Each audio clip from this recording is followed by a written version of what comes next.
For centuries, warfare was a brutal, chaotic clash of men. Victory often came down to sheer numbers, brute force, and the grim fortunes of a bloody melee. In this world, armies were blunt instruments, and battles were usually decided by whichever side broke and ran first. But what if you could change that equation? What if you could give your soldiers an almost unfair advantage? What if you could invent a weapon so revolutionary, so terrifying, that it could single-handedly reshape the battlefield and build an empire? Some civilizations did just that. They didn't just win battles, they rewrote the rules of war. Through sheer ingenuity, terror, and brilliant engineering, they forged legendary weapons that gave them an unbeatable edge. These weren't just tools of combat. They were instruments that built and broke entire civilizations, leaving a legacy in steel and stone that echoes to this day. From the disciplined fury of the Roman legions to the mind-bending inventions of a lone genius, these are the secret weapons that changed ancient warfare forever.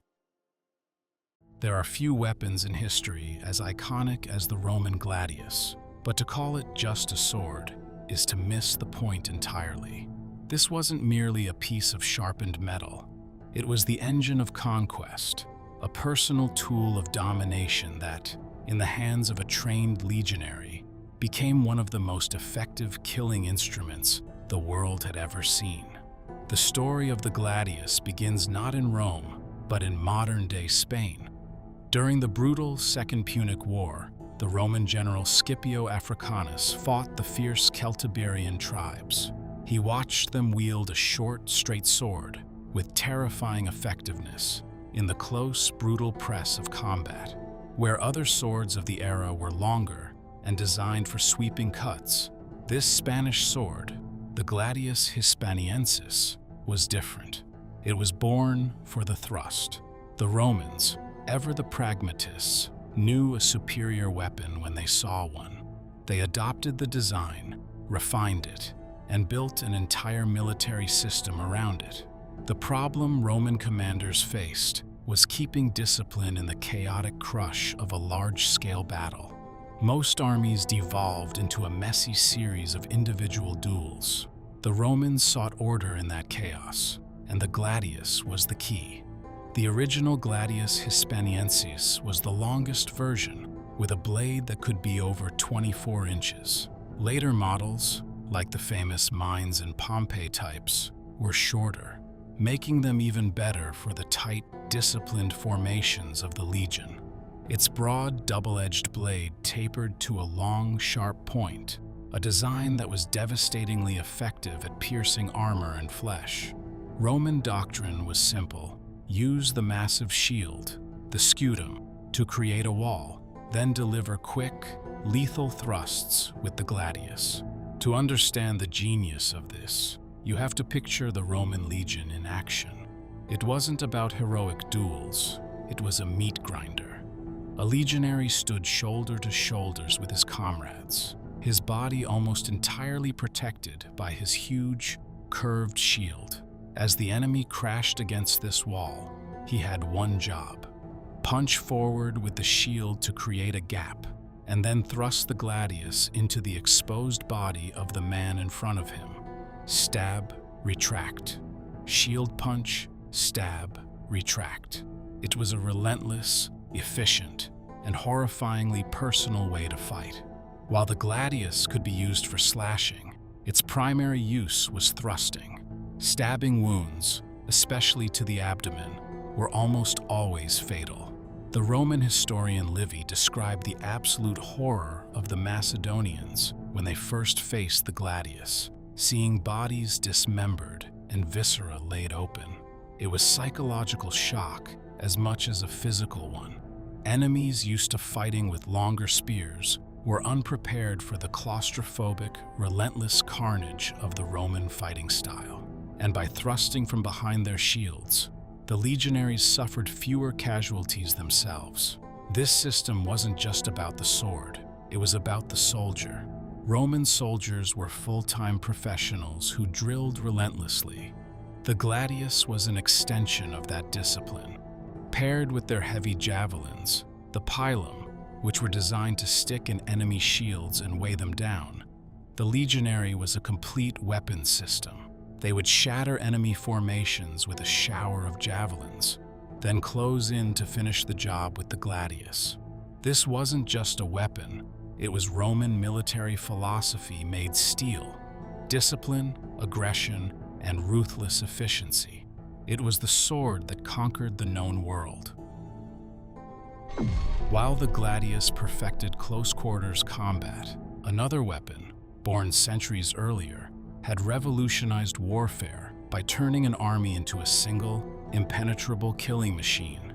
The question was, how could an army project an unbreakable wall of death across the battlefield? The answer came from the kingdom of Macedon, and it was a spear of almost absurd length, the sarissa. This wasn't just a long spear, it was a tactical revolution. The sarissa was the brainchild of Philip II of Macedon, a brilliant king who needed an edge to dominate the powerful city-states of Greece. He looked at the traditional Greek phalanx with its shorter spears and saw an opportunity. He envisioned a formation that could strike its enemy long before they could strike back. The sarissa was a monstrosity, typically measuring between 13 and 18 feet, about 4 to 5.5 meters. Some might have been even longer. Made from tough cornel wood, it was so long and heavy, weighing around 13 to 15 pounds, about 6 to 7 kilograms, that it had to be wielded with two hands. This meant the soldier, or phalangite, could only carry a small shield slung around his neck. The sarissa had a sharp iron head and a heavy bronze butt spike. This spike acted as a counterweight, but it could also be anchored in the ground to stop a cavalry charge or used as a backup weapon. The true genius of the sarissa, however, was its use in the Macedonian phalanx. Soldiers stood in a tight block, 16 ranks deep. When they leveled their spears, the length of the sarissa allowed the first 5 ranks to project their spear points forward, creating a dense hedge of steel that no enemy could get through. An opponent would have to fight past 5 spear tips just to reach the first Macedonian soldier. The sarissa likely made its devastating debut around 338 BCE at the Battle of Chaeronea, where Philip's Macedonians faced the combined might of Athens and Thebes. Imagine being a Greek hoplite that day. You're a veteran, confident in your armor and your 8-foot spear. You advance, but then a forest of spear points lowers towards you, a wall of death extending far beyond your own reach. You're being killed by men you can't even touch. The psychological impact must have been shattering. Under Philip's son, Alexander the Great, the sarissa-wielding phalanx became the anvil of his army. At battles like Gaugamela, the phalanx would hold the enemy line in place with its unbreakable wall of spears, while Alexander's elite cavalry acted as the hammer, smashing into the enemy's flanks. This tactic, with the sarissa at its core, was the key to Alexander's conquest of the Persian Empire. But the sarissa had its weaknesses. The unwieldy spear and rigid formation were vulnerable on the flanks and struggled on rough terrain. Eventually, the more flexible Roman legion, armed with the gladius and pilum, proved to be its undoing. But for over a century, the sarissa reigned supreme, a revolutionary weapon that showed how a single, audacious idea could elevate a small kingdom into a world power. Dominating on land was one thing, but what happens when the fight moves to the sea, and a single mind stands between an empire and its prize? During the Second Punic War, the Roman Republic set its sights on the wealthy city of Syracuse. The Roman commander arrived in 214 BCE with 60 warships, expecting an easy victory. He had the might of Rome. Syracuse had Archimedes. Archimedes, one of the greatest minds in history, was tasked with defending his home. What he unleashed on the Roman fleet was a series of war machines so terrifying they seemed almost supernatural. The most legendary of them all was the Claw of Archimedes. Ancient historians described it as a massive crane mounted on the city walls, with a giant iron grappling hook hanging from a chain. Its function was as simple as it was horrifying. Picture it from a Roman sailor's perspective. Your warship glides towards the walls of Syracuse. Suddenly, a colossal beam swings out from above. A giant iron hook descends, grabs the prow of your ship, and lifts it into the air. The entire vessel is hoisted upwards before being suddenly dropped, smashing it against the rocks or capsizing it in the sea. The ancient accounts describe ships being utterly destroyed, creating mass panic in the Roman fleet. The Claw hadn't just crushed ships, it had crushed Roman naval superiority. The psychological impact was immense. According to Plutarch, Roman soldiers became so terrified that if they saw so much as a piece of rope or wood appear on the walls, they'd turn and flee, crying that Archimedes was about to unleash another engine on them. The Roman commander, Marcellus, had to call off the naval assault entirely. For centuries, many doubted such a device could exist, but its plausibility has been tested. A 2005 experiment for the Discovery Channel series, Superweapons of the Ancient World, brought engineers together to build a version based on ancient descriptions. They successfully tipped over a model of a Roman ship, showing that while it may not have fully lifted a warship clear out of the water, the concept of using a massive crane to capsize and sink an attacking vessel was entirely feasible. The Claw wasn't Archimedes' only contribution. He also designed massive catapults and, according to some later accounts, a heat ray that used mirrors to set ships on fire. While the heat ray is more debated, the Claw is well documented. It stands as a powerful testament to how one brilliant mind, applying the principles of engineering, could hold off the most powerful military machine in the world. Archimedes proved that intelligence could be a far more potent weapon than brute force. Archimedes proved a single invention could stop an invasion, but other cultures were perfecting ways to deliver death from a distance. Across the world, two very different societies revolutionized warfare by mastering the art of the projectile, allowing small forces to dominate huge armies with a high volume of fire. First, let's go to the vast grasslands of the Eurasian steppe, home of the Scythians.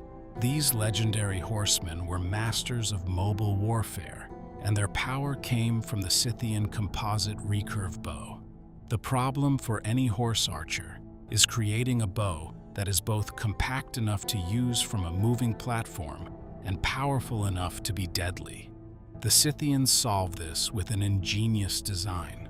Their bow was a composite made from layers of wood, horn, and sinew glued together. The horn on the belly resisted compression, while the sinew on the back resisted tension. This laminate stored and released energy far more efficiently than a simple wooden bow of the same size. Its recurved shape, where the tips curved away from the archer, gave it a mechanical advantage that increased arrow speed and power. The result was a short, powerful weapon, perfect for horseback. Armed with these bows, the Scythians perfected hit-and-run tactics. They would swarm their enemies, showering them with arrows before wheeling away out of reach. When King Darius I of Persia invaded their lands in 513 BC, his massive army was helpless. The Scythians refused a pitched battle, instead harassing his supply lines until Darius was forced to retreat in frustration. They proved that a mobile force with superior ranged weapons could defeat a much larger, conventional army. Meanwhile, a different kind of ranged revolution was happening in China. During the chaotic Warring States period, a weapon emerged that took the rate of fire to a whole new level: the repeating crossbow, or the chu nu. A standard crossbow was powerful, but slow to reload. The Chu-ko-nu solved this with a brilliantly simple mechanism. It featured a magazine on top that held a supply of bolts attached to a lever. By pushing and pulling the lever, a user could span the bowstring, drop a new bolt into place, and fire in one smooth motion. A skilled user could fire about 10 bolts in 15 to 20 seconds, an incredible rate of fire for the ancient world.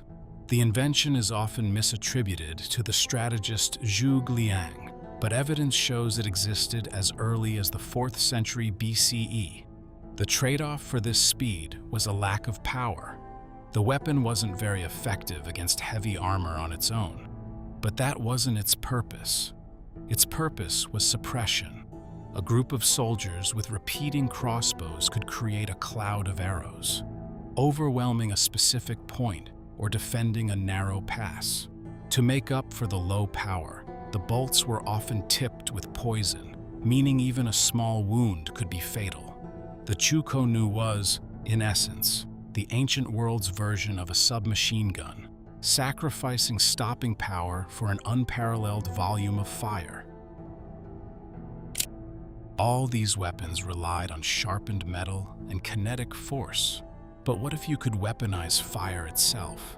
And what if that fire was so mysterious that it burned on water? This was the ultimate secret weapon of the Byzantine Empire, a terrifying chemical concoction known as Greek fire. This was not just an incendiary, it was a closely guarded state secret that saved an empire. Its story begins in the 7th century CE, when the Byzantine Empire was facing an existential threat from Arab caliphates. The capital, Constantinople, was under siege. Their miracle came around the year 672 in the form of a refugee from Syria named Kallinicus, who is credited with developing this devastating new weapon. Often compared to modern napalm, Greek fire was a thick, sticky liquid.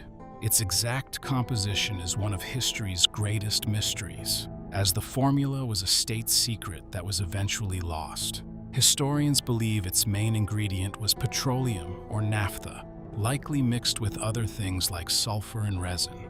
What made it so revolutionary was its deployment. The Byzantines mounted bronze tubes on their warships and used a siphon system to project a stream of liquid fire, like a primitive flamethrower. The discharge was reportedly accompanied by thunder and much smoke, and the sight alone caused mass panic. But its most fearsome trait was that it couldn't be extinguished with water. In fact, it seemed to burn even more fiercely on the sea. Enemy sailors who jumped overboard found the water itself on fire. It could apparently only be put out by sand, vinegar, or old urine. The weapon's first major use during the Arab siege of Constantinople proved its devastating effectiveness. The Byzantine ships turned the sea into an inferno, annihilating the enemy fleet and saving the city. Greek fire is credited with repelling multiple sieges and securing Byzantine naval supremacy for centuries. So vital was it to the empire's survival that the formula was never allowed to fall into foreign hands. It remains a symbol of lost technology and a testament to the Byzantine genius for creating a weapon so advanced and terrifying it could hold an entire empire together. The gladius, the sarissa, the claw of Archimedes, the repeating crossbow, Greek fire. These were more than just clever tools. They were game changers. Each one represented a fundamental shift in the balance of power, a leap of ingenuity that forced civilizations to adapt or be destroyed.